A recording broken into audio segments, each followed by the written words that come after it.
இப்போ இந்த களை வெட்டுறதுக்குலாம் எல்லாத்துக்குமே வந்து ஈஸியா ஈஸியா இருக்கும். இருக்கும். ஆமா. இப்போ களை வெட்டுறது எப்படி வெட்டுறீங்க?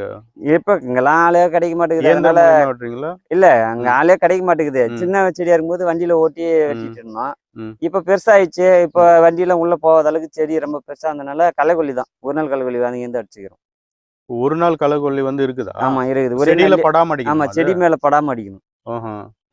மீதி செடியாண்ட இருக்கிறத நாங்களே புடிங்கிக்குவோம். இப்ப ஆள் கிடைக்காதனால களைக்கொல்லி தான் அடிக்கிறோம். இப்போ இந்த பன்னீர் ரோஸ்ல நல்ல லாபம் கிடைக்குதா? ஆமா. இல்ல ஓரளவுக்கு இந்த 30 சென்ட்டுக்கு மினிமம் 20,000லேருந்து 25,000 வரைக்கும் நம்ம எல்லா செலவும் போக நிக்குது. போதும். மாசம். ம். எல்லா செலவும் ஆமா. போக. எல்லா இப்ப செலவும் எல்லா மருந்து செலவும் செலவு சேர்த்தா எவ்வளோ வருது? ஒரு மாசத்துக்கு? அது உனக்கு அவரேஜா அவரேஜா மினிமம் வருமானம் ஒரு 40, 45, 50 வரைக்கும் 30 சென்ட்டுக்கே கிடைக்குது. 30 சென்ட்டுக்கு. ஆமா. ஓ! அந்த அளவுக்கு ஆ வருமானம் வருது. இரு இப்ப இதுல என்ன ஒரு இதுன்னா, நைட்ல பெரிக்கணும்.